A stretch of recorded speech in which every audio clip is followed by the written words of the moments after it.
Assalamualaikum warahmatullahi wabarakatuh. Bismillah, alhamdulillah, wassalatu wassalamu ala sayyidina rasulillah wa ala alihi washabihi wa mawalah. Rabbi sholli sholli wa yassir amri wahlul 'uqdatam min lisani yafqahu qauli.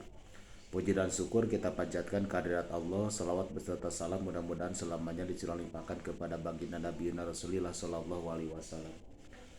Bapak dosen ilmu filsafat ilmu yang sangat saya hormati dan sangat saya kagumi, beserta rekan-rekan mahasiswa STISNU khusus semester 2 yang saya hormati. Mungkin sebelumnya saya memperkenalkan diri, nama saya Asep Mutar Hasim, salah satu mahasiswa semester 2 di STISNU dengan nomor NIM 2122080045. Sebagaimana tugas yang diberikan oleh Bapak dosen kepada kami sebagai mahasiswa untuk sedikit membahas perihal apa itu epistemologi dalam perihal ilmu.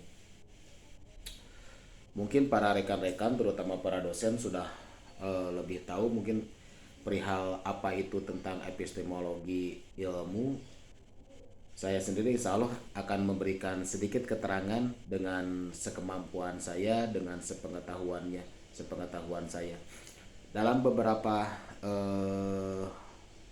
waktu ke belakang, saya membaca beberapa artikel atau beberapa tulisan yang mungkin saya sendiri tidak akan menyebutkan karya-karyanya siapa. Dalam membaca tulisan tersebut ada beberapa ilmu yang saya ketahui, sekaligus ada beberapa pertanyaan yang terbenak di dalam pikiran saya. Mungkin nanti kalau misalkan ketemu langsung sama dosen, mungkin hal ini juga saya perlu penjelasan dari Pak dosen itu sendiri, dari Pak Dr. Rudi. Mungkin secara sederhana, epistemologi juga disebut teori pengetahuan. Pengetahuan dalam arti sebuah usaha yang dilakukan secara sadar, baik dalam proses ataupun penarikan kesimpulan mengenai kebenaran suatu hal.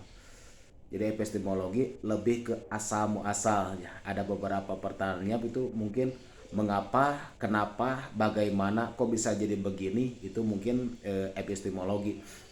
Dalam istilah epistemologi ada dua kata yang digabungkan. Dua-duanya berasal dari kata Yunani. Yang pertama epistem berarti pengetahuan dan logos berarti teori. Mungkin ini salah satu pertanyaan besar di benak saya. Kenapa toh di dalam hal filsafat selalu erat kaitannya dengan teori barat gitu, dengan bahasa Yunani dan bahasa Yunani. Yang menjadi pertanyaan, apakah tidak ada filsafat di Timur Tengah, ataukah tidak ada filsafat di daerah-daerah lain selain di Barat gitu. Mungkin itu jadi pertanyaan saya. Mungkin suatu saat kalau misalkan ketemu sama Pak dosen juga, saya ingin sedikit penjelasan tentang hal tersebut. Mungkin itu. Perbedaan pengetahuan dan ilmu nampaknya adalah, ini mungkin saya membacakan rangkuman-rangkuman dari bacaan yang telah saya baca sebelumnya. Perbedaan pengetahuan dan ilmu nampaknya adalah bahwa pengetahuan masih bersifat konom, belum teruji, belum terstandarisasi. Sementara ilmu merupakan bentuk pengetahuan yang telah teruji dan diperoleh dengan menggunakan seperangkat metode ketat dan alat uji yang standar untuk memastikan daya objek, daya periksa ulang, keterbukaan validatif, dan kebolehan divalidasi. Dalam pengertian ini, para filsuf Yunani kuno telah memiliki pengetahuan atau berpengetahuan. Apakah dengan pengetahuan maaf, saya salah baca mungkin itu kan. Dari kata filsuf juga, dari teori atau tulisan-tulisan yang saya baca, ada filsuf Yunani lagi. Kenapa gitu? Selalu ada Yunani gitu. Selalu dari barat. Apakah dari timur tidak ada filsuf mengenai filsafat atau apa gitu? Mungkin saya nanti akan sedikit pertanyaan juga. Kalau misalkan dalam istilah Arab, mungkin epistemologi diistilahkan kalau bahasa nahu ada asal, ada goer asal gitu ya. Mungkin kalau misalkan epistemologi itu lebih ke goer asal. Kok kenapa jadi kola? Sebelum kola itu bagaimana? Oh ternyata koala. Dari koala mungkin alif wawunya ditukar sama alif jadi koala gitu, seperti itu. Atau di dalam hadis ada asbabul wurud mungkin ya, atau dalam Al-Quran ada asbabun nuzulnya. Mungkin itu filsafat ataupun epistemologi yang berkaitan dengan keilmuan. Atau mungkin ada nasih, ada mansuh gitu. Kenapa garam itu bisa asin, mungkin apa kenapa jeruk itu bisa manis, atau kenapa pisang itu bisa manis. Itu teori-teori yang dikaji dalam epistemologi yang filsafatnya lagi-lagi dikemukakan oleh filsuf-filsuf yang berasal dari Yunani. Mungkin dari rangkuman juga yang saya baca, perihal epistemologi itu adalah warisan agung yang mengagumkan dari filsafat Yunani, ketekunan dan konspirasi Psikolopos, para filsuf-filsuf mulia yang menghidupkan cahaya epitelisme melawan penjelasan buta mitos, telah menggapai puncaknya yang bisa ke Tuhan dalam keterlampauan hingga hari ini. Nah mungkin kalau bahasa ada kata mitos dan ada kata pengetahuan mungkin ya. Kalau mitos itu biasanya kan bukan pengetahuan, mitos mah itu diambilnya dari kebiasaan gitu kan, atau keyakinan sesuatu kepada suatu hal walaupun tanpa dasar, itu mungkin mitos. Seperti misalkan kalau kita kencing di suatu di bawah pohon, mungkin kita akan kesurupan, itu kan mitosnya gitu kan, mitosnya. Atau kalau misalkan kita bepergian di hari Sabtu, ataupun kita bepergian di kala kalau istilah Sunda mapagkala itu membawa kita kepada sial, mungkin itu mitos. Jadi mitosnya itu sesuatu hal yang tidak bisa dibuktikan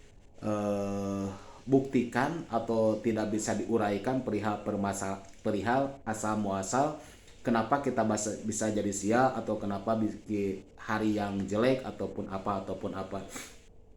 Mungkin itu. Dengan adanya epistemologi ilmu, mungkin kita harus lebih berpikir secara jernih, harus lebih berpikir secara luas dikala kita melaksanakan suatu hal, atau dikala kita merasakan suatu hal, ataupun dikala kita mempunyai perasaan atau apa gitu. Oh berarti kita harus memikirkan kenapa ini bisa terjadi. Toh kenapa saya, misalkan kita mencintai seseorang, oh kenapa kita mencintai orang tersebut, oh kenapa kita menyukai wanita tersebut, dan kenapa kita menyukai tingkah pola orang tersebut. Itu epistemologi secara tidak langsung sudah ada di dalam diri kita gitu. Cuman mungkin kata epistemologi itu sendiri kita baru mengetahuinya, bahkan ataupun kita tidak sadar bahwa kita sendiri sudah banyak melakukan epistemologi dalam kehidupan sehari-hari secara tidak langsung. Mungkin kepada para filsafat atau filsuf-filsuf Yunani banyak sekali yang mengungkap perihal epistemologi, baik kategori realitas fisik dan non fisik.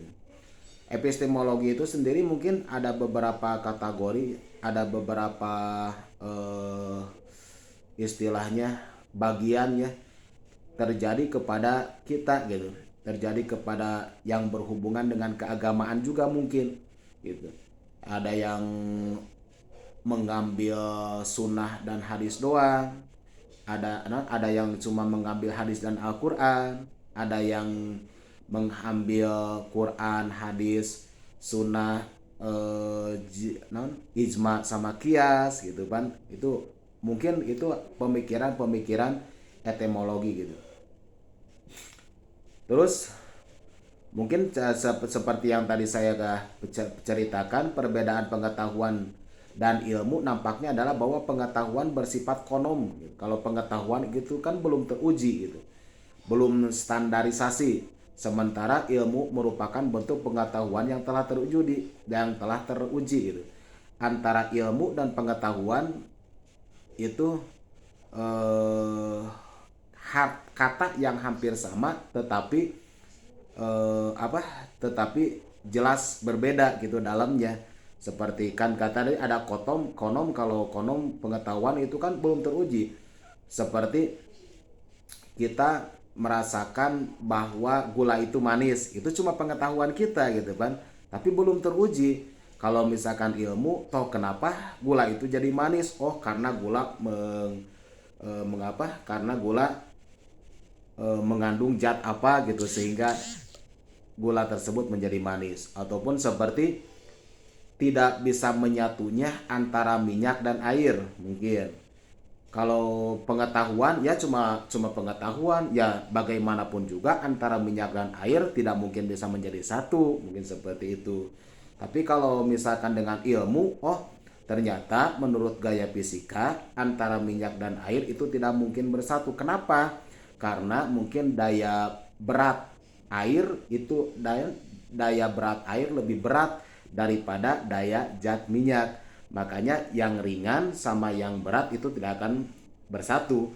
Dikala air dicampur dengan minyak, secara otomatis massa benda minyak lebih ringan, otomatis minyak di atas, dan massa benda air lebih berat, secara otomatis itu air ada di bawah. Mungkin itu sedikit penjelasan tentang epistemologi menurut ataupun sepengetahuan dari beberapa bacaan ataupun artikel yang saya baca di media sosial. Banyak sekali kekurangan dan banyak sekali kesalahan yang dari beberapa hal yang telah saya uraikan.